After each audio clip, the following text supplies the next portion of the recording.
Finlandia itu bukan studi seperti yang apa teman-teman bayangkan ya, masuk kelas, dengerin dosen, terus kemudian ikut ujian dan dapat nilai. Jadi S3 di Finlandia itu adalah pekerjaan, sebuah pekerjaan sebagai peneliti di sebuah institusi dan difasilitasi oleh universitas atau lembaga pendidikan tinggi. Jadi teman-teman bisa menjadi peneliti langsung di universitasnya atau di institusi, misalkan sebuah perusahaan. Tapi yang tetap yang mempunyai hak untuk menerbitkan diploma S3 itu adalah lembaga pendidikan tinggi atau universitas. Jadi ada semacam keringanan, fleksibilitas, teman-teman bisa full time di universitas, ataupun Mbak Linda misalkan kalau pengen S3 juga di dunia kerjanya itu bisa dibikin publikasi dan kemudian mendapatkan rights atau hak untuk diploma S3, itu bisa sekali. Tapi diploma tetap dikeluarkan oleh universitas. Pekerjaan seorang mahasiswa S3 itu apa sih? Kan tadi S3 saya bilang adalah pekerjaan. Pekerjaan pertama adalah meneliti. S3 itu pekerjaan pertama adalah meneliti, bukan kuliah. Jadi meneliti, terus kemudian mempublikasikan hasil penelitian, terus mencari dana penelitian. Ini pentingnya, mencari dana penelitian. Jadi kalau teman-teman misalkan keterima S3 di Finlandia, itu jangan dibayangkan kalau diterima S3 di Finlandia itu berarti akan selesai S3-nya di Finlandia. Jadi diterima itu hanya memperoleh hak untuk memulai S3. Selama menjalani S3, itu yang paling penting adalah dana penelitian atau funding. Dan dana penelitian ini bisa didapatkan melalui scholarship, melalui grant, ataupun proyek dengan industri-industri. Dan terakhir adalah mengajar. Mengajar ini kalau di universitas saya, di Aalto, itu alokasinya harus 5% dari total jam kerja. Jadi setiap minggu saya harus mengajar 5% dari jumlah jam kerja yang saya sepakati dalam kontrak dengan Aalto. Saya pada tahun pertama saya menjadi asisten di lab. Jadi itu juga dianggap sebagai mengajar. Setelah tahun pertama, tahun kedua, ketiga, dan 4, saya beberapa kali dipercaya untuk mengambil kelas. Jadi mengajar di depan kelas untuk master kelas, dan kemudian beberapa kali saya mengambil exchange student. Jadi selama summer itu ada exchange student dari Perancis, saya pernah ada satu exchange student dari Turki. Itu juga dihitung sebagai pengajaran atau dalam jam kerja. Hasil akhir S3 itu adalah disertasi. Disertasi itu ada beberapa bentuk di sini. Yang saya tahu ada 2 kalau di universitas saya, yaitu satu adalah monograf.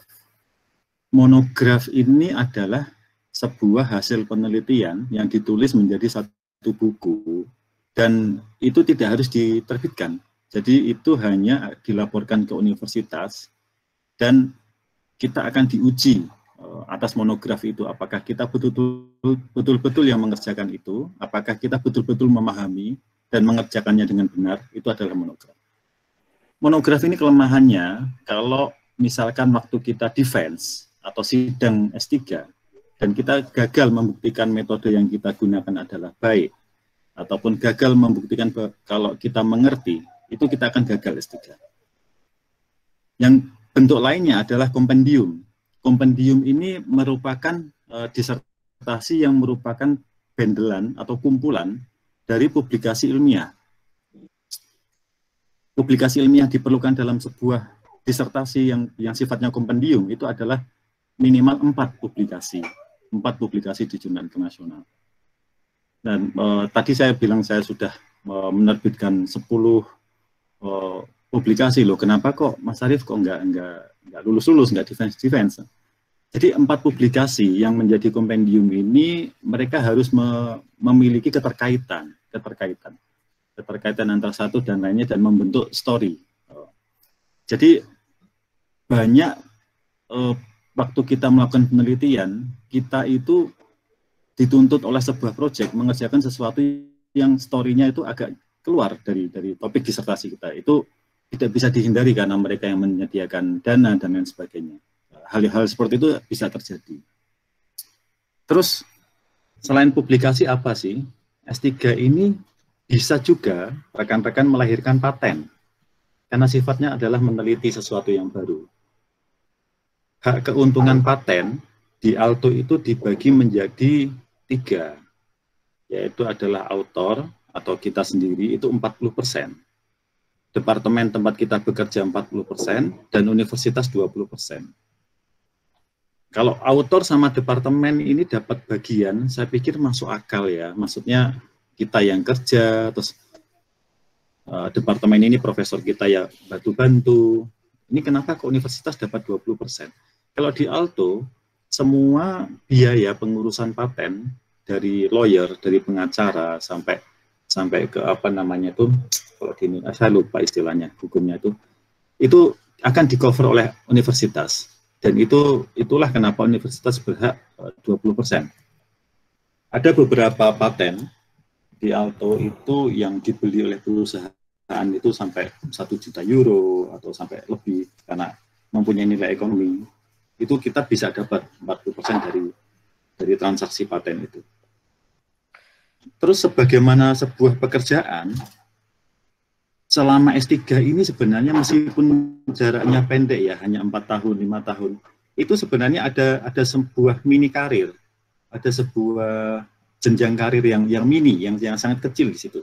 Itu ditentukan oleh performance, dalam artian berapa banyak publikasi dan masa kerja. Jadi kalau rekan-rekan sudah memulai S3 di sini, gaji tahun kedua itu akan berbeda dengan gaji tahun pertama. Ada penyesuaian di situ karena masa kerja. Atau kalau dalam tahun pertama teman-teman bisa publish artikel 2, 3 artikel, itu tahun kedua beda lagi, lebih besar lagi.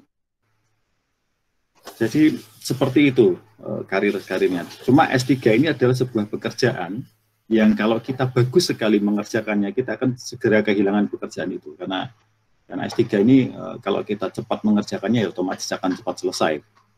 Dan range penghasilan seorang mahasiswa S3 di Finland ya, di Alto ya, itu dari 2.300 euro waktu awal memulai. Jadi awal memulai teman-teman fresh dari Indonesia jebret ke sini itu gajinya 2.300 euro.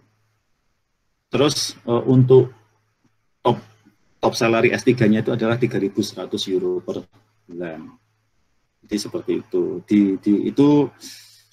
Itu gross ya, belum dipotong pajak, belum dipotong iuran sosial dan lain sebagainya. Selain dari gaji, itu ada banyak peluang untuk mendapatkan penghasilan tambahan, yaitu bisa didapat dari grant atau scholarship. Misalkan teman-teman, oh saya ada conference di Jerman ini, saya mau mengajukan grant untuk conference itu. Biaya conference, flight ticket, dan hotelnya mungkin sampai 3.000. Tapi teman-teman bisa dapat grant sampai 5.000, katakanlah seperti itu. 2.000-nya itu seperti kayak pocket money, kayak